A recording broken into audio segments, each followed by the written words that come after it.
नमस्कार साथियों, मैं हूं मंगलेश पटेल। आप सभी का स्वागत है हमारे YouTube चैनल पर। साथियों, आज हम बात करेंगे स्पर्मेटोजेनेसिस यानी कि शुक्राणु जनन की।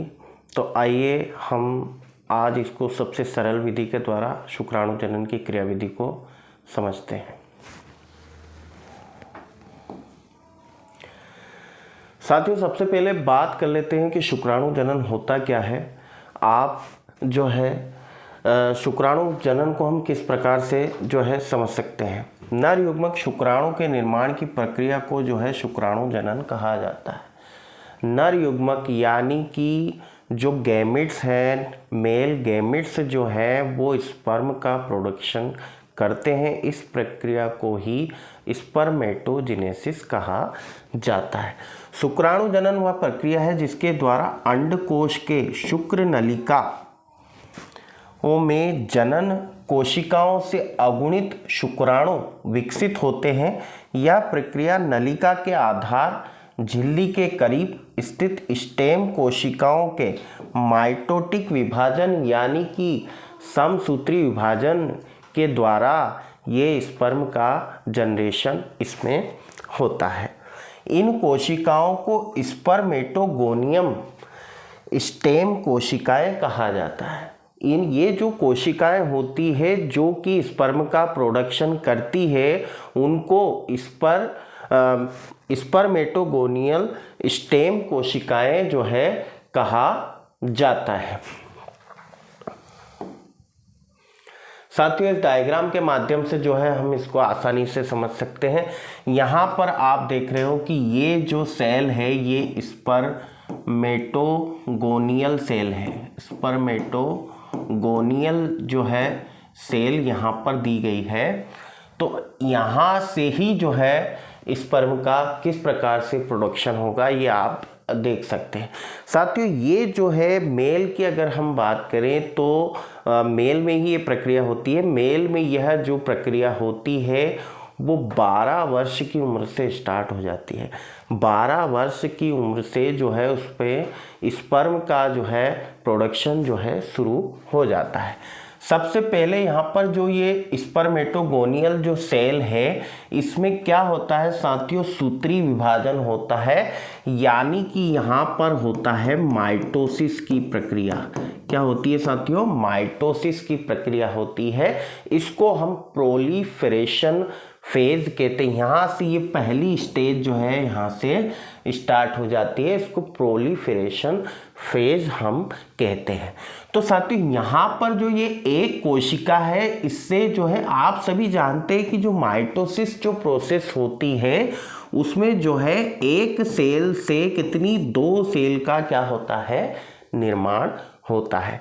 साथियों, यहाँ पर ये सूत्री विभाजन हो रहा है और यहाँ से फिर वापिस से इसमें जो है एक बार और जो है यहाँ पर ये वापिस से जो है एक बार और इसमें माइटोसिस की प्रक्रिया होती है।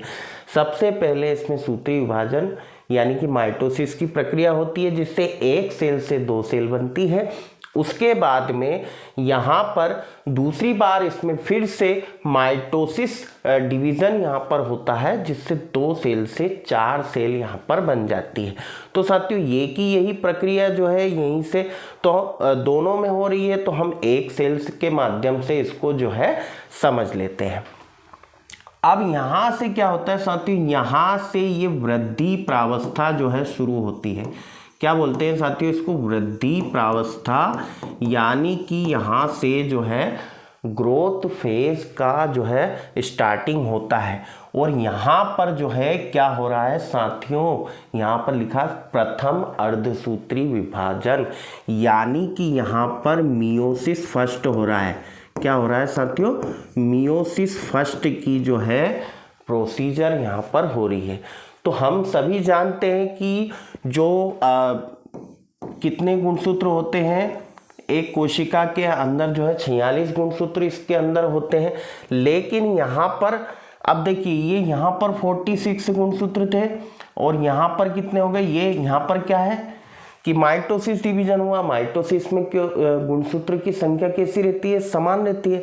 तो यहाँ पर ये जो प्रथम अर्धसूत्री विभाजन है इसमें कितनी संख्या हो जाएगी? यहाँ पर 46 से जो है गुणसूत्री की संख्या कितनी हो जाएगी 23। तो यहाँ पर ये फर्स्ट अर्धसूत्री विभाजन हो रहा है। तो ये कौन सी फेज कहलाती है, वृद्धि प्रावस्था, ये दूसरी जो है प्रावस्था है।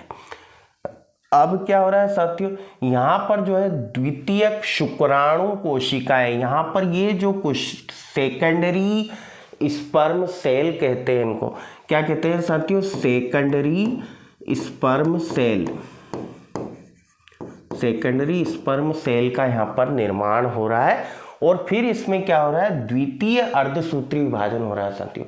कौन सा विभाजन हो रहा है, द्वितीय अर्धसूत्री विभाजन, यानी कि यहाँ पर क्या हो रहा है, मियोसिस सेकंड हो रहा है। कौन सा विभाजन हो रहा है साथियों, मियोसिस सेकंड। अब हम ये सब पहले 11वीं कक्षा में पढ़ चुके हैं कि मियोसिस सेकंड जो होता है, मियोसिस सेकंड जो होता है वो किसके समान होता है, मियोसिस फर्स्ट के। मियोसिस फर्स्ट के जो है मियोसिस सेकंड जो है इसके समान होता है। तो यहाँ पर जो कोशिकाएं हैं, ये सेकेंडरी स्पर्म सेल में जो डिवीजन होगा तो इससे जो कोशिकाएं बनेगी, इससे जो कोशिकाएं बनेगी वो कितनी, उनमें गुणसूत्र की संख्या कितनी होगी 23। तो यहाँ पर 23, इससे ये 4 सेल यहाँ पर बनती है, 4 सेल यहाँ पर बनती है। और यहाँ पर जो है ये, इसको हम कहेंगे स्पर्मेटिड। स्पर्मेटिड सेल का जो है यहाँ पर क्या हो जाता है, निर्माण हो जाता है।